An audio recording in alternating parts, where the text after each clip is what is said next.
नमस्कार दोस्तों, आज की वीडियो में हम यह जानने वाले हैं कि भक्ति आंदोलन की उत्पत्ति के संबंध में विद्वानों की क्या मत है। लगभग सभी प्रतियोगी परीक्षाओं में या अगर हम प्रीवियस ईयर के प्रश्न पत्रों को देखें तो उनमें जो दो महत्वपूर्ण तथ्य जो अक्सर पूछे जाते हैं वो ये है कि भक्ति आंदोलन की उत्पत्ति के संबंध में आचार्य रामचंद्र शुक्ल और हजारी प्रसाद द्विवेदी के क्या मत है। इन दोनों विद्वानों के मत बहुत ही महत्वपूर्ण है, तो आज हम उनके विचारों को जानेंगे। इसमें एक मत और जुड़ जाता है ग्रियर्सन का, जो कि अब बहुत प्रासंगिक रह नहीं गया है। डॉक्टर बच्चन सिंह की पुस्तक से हम यह तथ्य बता रहे हैं आपको कि उन्होंने ग्रियर्सन, शुक्ल, आचार्य रामचंद्र शुक्ल और हजारी प्रसाद द्विवेदी के तथ्यों को उन्होंने यहाँ अपनी पुस्तक में रखा है। तो बच्चन सिंह की पुस्तक में यह बताया गया है कि ग्रियर्सन की औपनिवेशिक दृष्टि ने सारे भक्ति आंदोलन पर आश्चर्य प्रकट करते हुए ईसाइयत की देन मान लिया है। इसका मतलब ग्रियर्सन ने क्या माना है? भक्ति आंदोलन को ईसाइयत की देन माना है। अब हम शुक्ल जी का मत देख लें तो भक्ति आंदोलन पर अपने ढंग से सोचते हुए शुक्ल जी ने क्या लिखा है? शुक्ल जी ने यह तथ्य कहाँ लिखा हुआ है?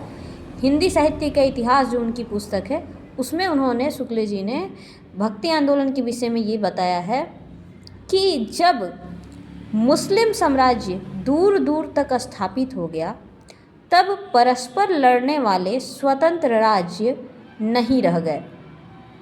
इतने भारी उलटफेर के पीछे हिंदू जन समुदाय पर बहुत दिनों तक उदासी छाई रही।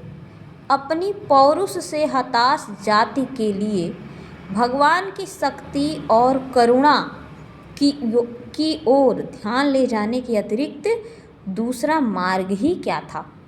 तो शुक्ल जी का ये स्टेटमेंट बहुत इम्पोर्टेंट है। इसमें शुक्ल जी ने क्या बताया? भक्ति आंदोलन को क्या कह दिया? पराजित मनोवृत्ति का देन मान लिया है। अब इस मत का विरोध करते हैं कौन? आचार्य हजारी प्रसाद द्विवेदी। तो हजारी प्रसाद द्विवेदी शुक्ल जी के मत का विरोध करते हुए क्या लिखा है उन्होंने?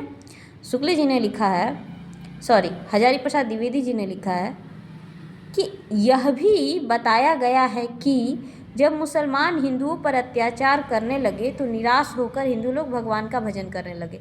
ये कौन बताया था? ये शुक्ल जी ने बताया था। उसका विरोध करते हुए द्विवेदी जी कह रहे हैं कि यह भी बताया गया कि जब मुसलमान हिंदुओं पर अत्याचार करने लगे तो निराश होकर हिंदू लोग भगवान का भजन करने लगे। यह बात अत्यंत उपहासास्पद है, ऐसा द्विवेदी जी कह रहे हैं। जब मुसलमान लोग उत्तर भारत में मंदिर तोड़ रहे थे, क्योंकि इस्लाम का आगमन उत्तर भारत में हुआ था, तो जब मुसलमान लोग उत्तर भारत में मंदिर तोड़ रहे थे उसी समय अपेक्षाकृत निरापद दक्षिण में भक्त लोगों ने भगवान की शरण गति की प्रार्थना की। मुसलमान के अत्याचार के कारण यदि भक्ति की भावधारा को उमड़ना था तो पहले उसे सिंध में और फिर उत्तर भारत में प्रकट होना चाहिए था, पर हुई यह दक्षिण में। क्योंकि यह तो तथ्य सभी जानते हैं कि दक्षिण में भक्ति का उदय हुआ है। द्विवेदी जी ने आगे क्या लिखा है? द्विवेदी जी भक्ति साहित्य को हतदर्प पराजित जाति का साहित्य नहीं मानते हैं। ठीक, वो ये नहीं मानते हैं कि भक्ति आंदोलन पराजित मनोवृत्ति की देन है। वे क्या लिखते हैं कि अगर इस्लाम नहीं आया होता तो भी इस साहित्य का 12 आना वैसा ही होता जैसा कि आज है। इसका मतलब कि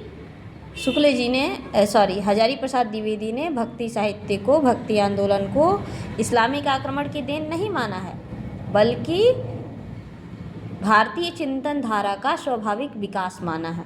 ठीक, तो ये शुक्ल जी और द्विवेदी जी का भक्ति आंदोलन के संबंध में विचार था। ऐसे ही अन्य तथ्यों के लिए, हिंदी साहित्य से जुड़े अन्य तथ्यों के लिए चैनल को लाइक और सब्सक्राइब करें। धन्यवाद।